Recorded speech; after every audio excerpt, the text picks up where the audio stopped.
નમસ્કાર વાલા વિદ્યાર્થી મિત્રો, આજે આપણે ધોરણ 11ના ગુજરાતી વિષયના પાઠ નંબર 6 સુંદરીની શોધ જેના સ્વાધ્યાયનું સંપૂર્ણ સોલ્યુશન જોશું.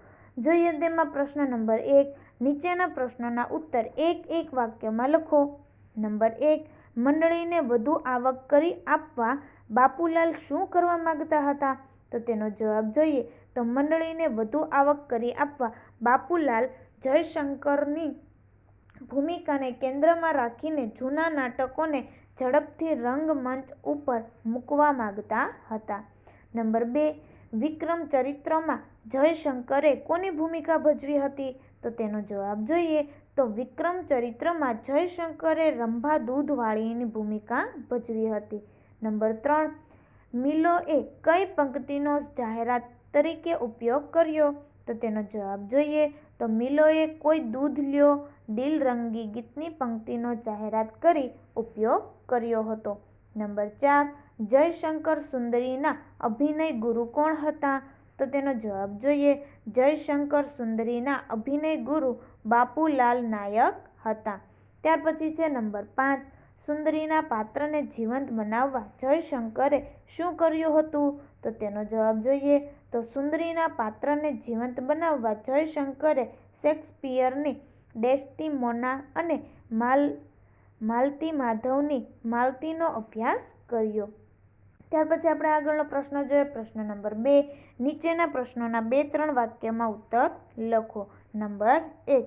બાપુલાલે નટના કર્તવ્ય અંગે જયશંકરને શું કહ્યું? તો તેનો જવાબ જોઈએ જુગલ જુગારી નાટકની નાયિકા લલિતાની ભૂમિકા ભજવતા જયશંકર એમાં એકાકાર થઈ ગયા.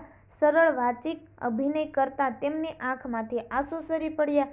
છેલ્લા શબ્દો ઉચ્ચારવાનું એમને માટે મુશ્કેલ થઈ પડ્યું. આ જોઈને બાપુલાલે જયશંકરને પ્રોત્સાહિત કરતા કહ્યું, આ પ્રકારની જે અસર તને લલિતાની ભૂમિકા ભજવતા થઈ છે તે અસર પ્રેક્ષકો પર ઊભી કરવી એ નટનું કર્તવ્ય છે.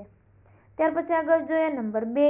કૃષ્ણાબહેને એમના પતિને નાટક જોયા પછી શું કહ્યું? તો જવાબ જોઈએ તો નાટક જોયા પછી કૃષ્ણાબહેને એમના પતિને કહ્યું, શેઠ, આ લલિતા તો જાણે અસલ આપણી ગુલાબ જ જોઈ લ્યો. એના જેવું જ હસવું, એના જેવું જ બોલવું અને એના જેવી જ વસ્ત્રોની સજાવટ હતી. હું તો ભ્રમણમાં પડી ગઈ કે આપણી ગુલાબ રંગમંચ ઉપર ક્યાંથી આવી. ત્યાર પછી આપણે આગળ જોઈએ નંબર 3. જયશંકર ભોજકે સરસ્વતીચંદ્ર કેટલી વાર વાંચી તેમાંથી શું સમજાવવા લાગ્યું? તો તેનો જવાબ જોઈએ જયશંકરે સરસ્વતીચંદ્રના 4 ભાગ 7 વાર વાંચ્યા. તેમાંથી જયશંકરને પ્રેમની આંટીઘૂંટી, વિરહની વેદના, રાજકીય અને સામાજિક પરિસ્થિતિ, અનેક આડકથાઓ અને અનેક તળ ગુજરાતના સુરેખ રીતે આલેખાયેલા પાત્રો વાંચ્યા પછી તેમને કથા પૂરતો ભાગ શરૂઆતમાં સમજાવવા લાગ્યો. ત્યાર પછી આગળ જોઈએ નંબર 4. બાપુલાલના મનોજગત પર કયા કયા પાત્રોએ અસર કરી હતી? તો તેનો જવાબ જોઈએ સરસ્વતીચંદ્ર નવલકથામાં આવતા કુમુકુદ સુંદરી, કુસુમ, ગુણ સુંદરી, અલક કિશોરી, સૌભાગ્ય દેવી, મેના રાણી, ચંદ્રાવલી મૈયા જેવા દરેક પાત્રે જયશંકરના મનોજગત પર ઘેરી અસર કરી હતી. ત્યાર પછી આગળ જોઈએ નંબર 5. જયશંકર સુંદરીની શોધ ક્યારે પૂર્ણ થઈ? તો તેનો જવાબ જોઈએ જયશંકરે સરસ્વતીચંદ્રના 4 ભાગ વાંચ્યા. એમાંના કુમુદ સુંદરી, કુસુમ, ગુણ સુંદરી, અલક કિશોરી, સૌભાગ્ય દેવી, મેના રાણી, ચંદ્રાવલી મૈયા વગેરે પાત્રોના નારીતત્વની તેમના પર ઊંડી અસર પડી. તેમને થયું કે તેઓ ગુજરાતની જે નારીની શોધમાં હતા એના દર્શન તેમને આ પાત્રોમાં થયા છે. તેઓ આ અલૌકિક દુનિયામાં વિહરવા લાગ્યા ત્યારે તેમની સુંદરીની શોધ પૂર્ણ થઈ. ત્યાર પછી આગળ જોઈએ નંબર 6. જયશંકરની કુમુદ બનવાની ઈચ્છા શાથી અધૂરી રહી ગઈ?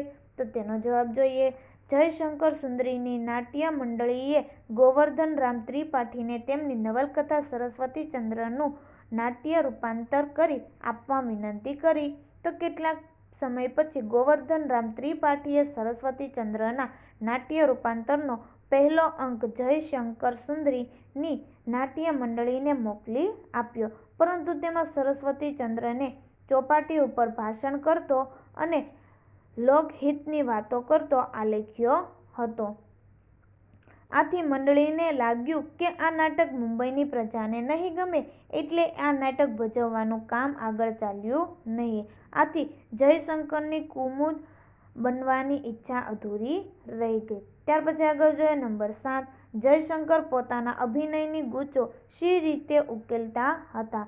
તેનો જવાબ જોઈએ તો જયશંકર બુદ્ધિપ્રકાશ માસિકના અંકો મેળવીને વાંચવા લાગ્યા. સમય મળતો ત્યારે તેઓ ગુજરાતી નવલકથાઓ, કાવ્યો, નિબંધો વગેરે સાહિત્યના પુસ્તકોનું વાંચન કરતા. આ રીતે તેઓ પોતાનો અભ્યાસ વધારતા હતા અને એમાંથી અભિનયની ગૂંચો ઉકેલતા હતા. ત્યાર પછી આગળ જોઈએ નંબર 8. સુંદરીની ભૂમિકાને જયશંકર ક્યારે ન્યાય આપી શક્યા? તો તેનો જવાબ જોઈએ તો જયશંકરે સૌભાગ્ય સુંદરીમાં આવતી સુંદરીની ભૂમિકાને વધુ જીવંત બનાવવા શેક્સપિયરની ડેસ્ડિમોના અને માલતી માધવમાંની માલતીનો અભ્યાસ કર્યો. પરિણામે એમના મનમાં ભજવણીનો એક ચોક્કસ ક્રમ ઊભો થયો. આમ 6 માસના અભ્યાસ પછી જયશંકર સુંદરીની ભૂમિકાને પૂરેપૂરી સમજીને ભજવતા થઈ ગયા અને સુંદરીની ભૂમિકાને ન્યાય આપી શક્યા. ત્યાર પછી આપણે આગળ જોઈએ પ્રશ્ન નંબર 3. નીચેના પ્રશ્નોના સવિસ્તર ઉત્તર લખો. નંબર 1. જયશંકરની સુંદરી સુધીની રૂપાંતર યાત્રા તમારા શબ્દોમાં વર્ણવો. તેનો જવાબ જોઈએ તો જયશંકર ભોજક નાટકના જીવ હતા. 12 વર્ષની વયે એમના અભિનય ગુરુ બાપુલાલ નાયકે એમને સરસ્વતીચંદ્ર નવલકથા વાંચવાની સલાહ આપી. નાની વયે સરસ્વતીચંદ્રના 4 ભાગ વાંચતા એમાંના કુમુદ સુંદરી, કુસુમ, ગુણસુંદરી તેમજ અલક કિશોરી, સૌભાગ્યદેવી, મેનારાણી, ચંદ્રાવલી મૈયા જેવા નારી પાત્રોએ એમના પર જાણે કામણ કર્યું.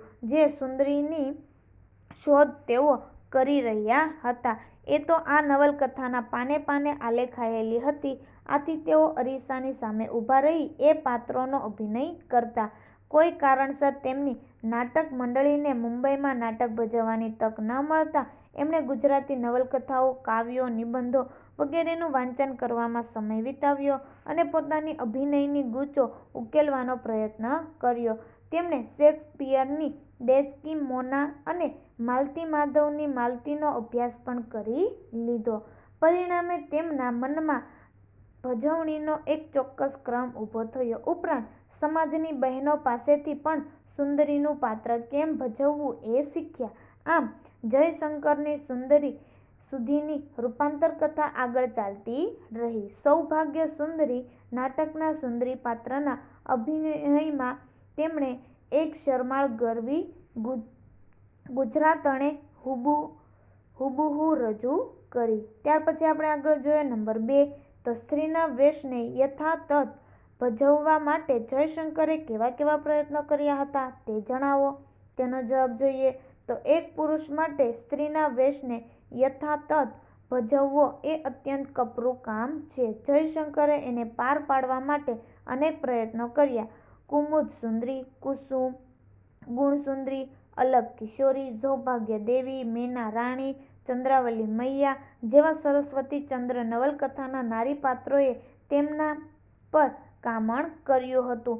તેઓ અરીસા પાસે ઊભા રહી એ પાત્રોના વર્ણનને આધારે પાત્રોના હૃદયના ભાવોમાં એકરૂપ થવાના પ્રયત્નો કરતા. એ પછી તેમણે આ દિશામાં એક ડગલું આગળ ભર્યું. એમની ઈચ્છા સૌભાગ્ય સુંદરીમાં નિરૂપિત સુંદરીની ભૂમિકાને રંગમંચ પર વધુ જીવંત બનાવવાની હતી. આથી તેઓ ગુજરાતી સાહિત્યની નવલકથાઓ, કાવ્યો, નિબંધો વાંચતા ગયા અને પોતાના અભિનયની ગૂંચો ઉકેલતા ગયા. એ અસરામાં તેમણે શેક્સપિયર, ડેસ્ડિમોના અને માલતી માધવમાંની માલતીનો અભ્યાસ કર્યો. પરિણામે તેના મનમાં ભજવણીનો એક ચોક્કસ ક્રમ તૈયાર થયો. આમ સતત 6 માસના સનિષ્ઠ પ્રયત્નો પછી તેઓ સુંદરીની ભૂમિકામાં એક સ્ત્રી લાવણ્યની મહેક પ્રસરી ઉઠે એ રીતે સ્ત્રીનું પાત્ર ભજવતા થઈ ગયા. ત્યાર પછી આપણે આગળ જોઈએ નંબર 3, સુંદરીની શોધ એ પરકાયા પ્રવેશની પ્રક્રિયાનું દ્રષ્ટાંત પૂરું પાડતો આત્મકથા ખંડ છે. આ વિધાનની પાઠના આધારે ચર્ચા કરો. તેનો જવાબ જોઈએ તો એક પુરુષ માટે ખાસ કરીને સ્ત્રીની કાયામાં પ્રવેશ કરવો એ પડકારરૂપ છે. કુમુદ સુંદરી, કુસુમ, ગુણ સુંદરી, અલક, કિશોરી, સૌભાગ્ય દેવી, મેના રાણી, ચંદ્રાવલી મૈયા જેવા સરસ્વતી ચંદ્ર નવલકથાના નારી પાત્રોને અરીસા સામે ઊભા રહી એ પાત્રોના ભાવમાં એકરૂપ થવાના પ્રયત્નમાં જયશંકરને સફળતા મળી. તેમની ઈચ્છા રંગમંચ પર સૌભાગ્ય સુંદરીમાં આવતા સુંદરીના પાત્રને જીવંત બનાવવાની હતી. એમાં તેમને કંઈક ખૂટતું હોય એમ લાગ્યું. એ ખોટ તેના શેક્સપિયરની ડેસ્કીમોના અને માલતી માધવમાંની માલતીના અભ્યાસ પૂરી કરી. આથી એમના મનમાં ભજવણીનો એક ચોક્કસ ક્રમ બંધાયો. આટલા પ્રયત્નો પછી એ જયશંકર રહ્યા પણ એક શરમાળ ગરવી ગુજરાત રાણ બની ગયા.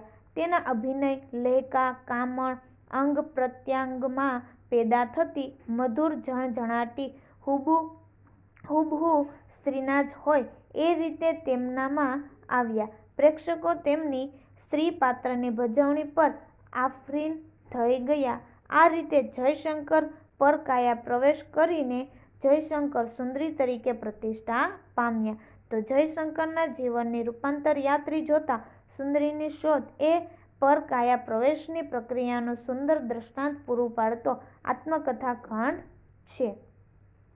તો ધોરણ 11ના ગુજરાતી વિષયના બધા જ પાઠના સ્વાધ્યાયના સોલ્યુશનના વિડીયોની લિંક ડિસ્ક્રિપ્શન બોક્સમાં આપેલ છે. તો આ વિડીયો તમે તમારા દોસ્તો અને મિત્રોને પણ શેર કરજો. Thank you.